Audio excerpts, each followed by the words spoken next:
আল্লাহ নবী সাল্লাল্লাহু আলাইহি সাল্লাম হাদিস শরীফের মধ্যে ঘোষণা করেন, আল মুসলিমু মান সালিমাল মুসলিমুনা মিন লিসানিহি ওয়া ইয়াদিহি।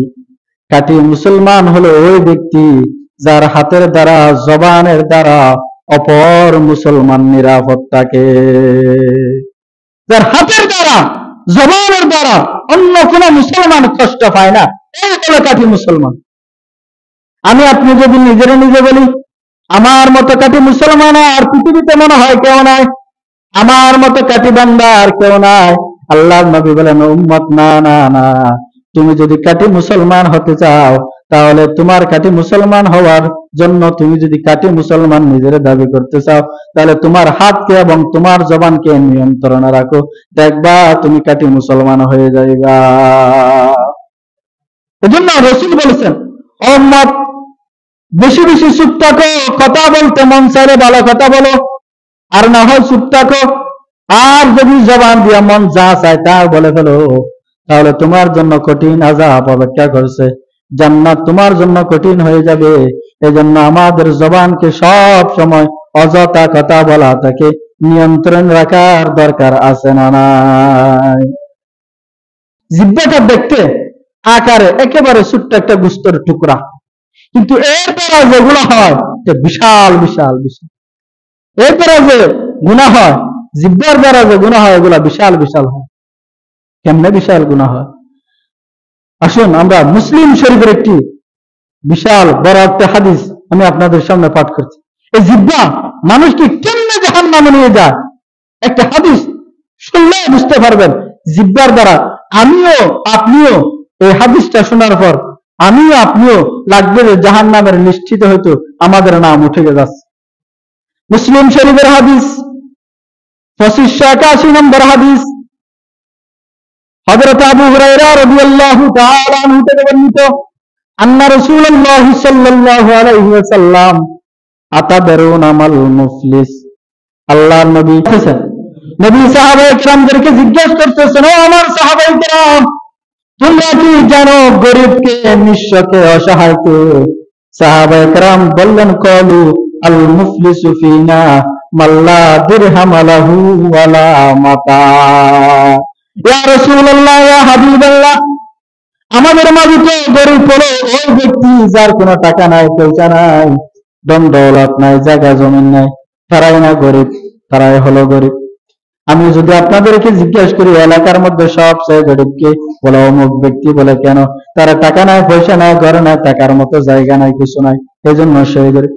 আল্লাহ নবী সাহাবায়ে কেরামদেরকে বললেন, ও আমার সাহাবায়ে কেরাম, না না না, ইন্নাল মুফলিসা মিন উম্মতি ইয়াতি ইয়াউমাল কিয়ামাতি বিসালাতিন ওয়া সিয়ামিন ওয়া যাকাতিন। আমার উম্মতের মধ্যে সবচেয়ে গরিব হবে ওই বান্দা, ওই উম্মত, সে কিয়ামতের দিন নামাজের বিশাল পাহাড়ের সওয়াব নিয়ে উঠবে, রোজার বিশাল সওয়াবের পাহাড় নিয়ে উঠবে, যাকাতের বিশাল সওয়াবের পাহাড় নিয়ে আল্লাহর দরবারে উপস্থিত হবে। নামাজের অভাব নাই, যাকাতের অভাব নাই, রোজার অভাব নাই, হজের অভাব নাই, সব ইবাদত বندگی করেছে, সব ইবাদত নিয়ে, ইবাদতের পাহাড় নিয়ে আল্লাহর দরবারে কিয়ামতের দিন সে উপস্থিত হবে। ওয়ায়াতি কদ শাতামা হাযা ওয়া কাযাবা হাযা। আল্লাহর নবী বলেন, আমার উম্মত যখন সব আমল নিয়ে আল্লাহর দরবারে কিয়ামতের দিন উপস্থিত হবে, নামাজও পড়েছে ঠিক মতো, রোজাও রাখেছে ঠিক মতো, যাকাতও দিয়েছে ঠিক মতো, হজও করেছে ঠিক মতো, আমলের পাহাড় নিয়ে উঠবে, যখন আল্লাহর আদালতের মধ্যে দাঁড়ায় উঠবে, তার বিপক্ষে কিছু বাদী দাঁড়াইয়া যাবে, দাঁড়াইয়া বলবে, আল্লাহ, আপনার এই বান্দা দুনিয়ার জমিনে থাকা অবস্থায় আল্লাহ আমাকে তার জবান দ্বারা গালি দিয়েছে।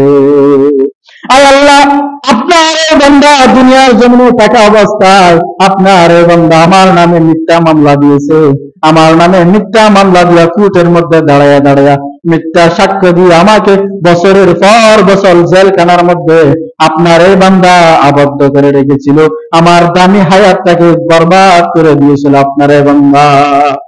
বলেন স্যার, কিয়ামতের ময়দানে কি টাকা পয়সার হিসাব চলবে নাকি?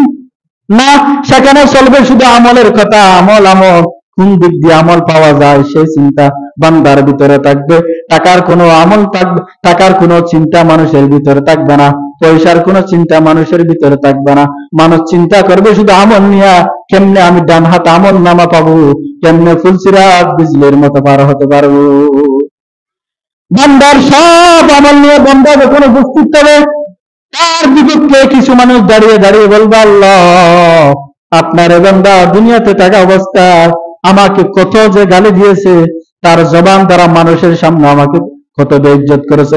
আল্লাহ আপনার বান্দা দোকানে বসে বসে সারাদিন রাত আমার বিরুদ্ধে কথা বলেছে, আল্লাহ ফেসবুকের মধ্যে আমার নামে স্ট্যাটাস দিয়েছে, আল্লাহ আপনার এই বান্দা একটু সামান্য কথা বাড়াবাড়ি হওয়ার কারণে আমাকে মানুষের সামনে বেইজ্জত করেছে, লাঞ্ছিত করেছে, গালি দিয়েছে। আল্লাহ আমি তার বিচার এখানে চাই। আল্লাহ দুনিয়া তো তার ক্ষমতার অভাব ছিল না, টাকার অভাব ছিল না, কত বিচার দিয়েছি, বিচার আমি পাই না।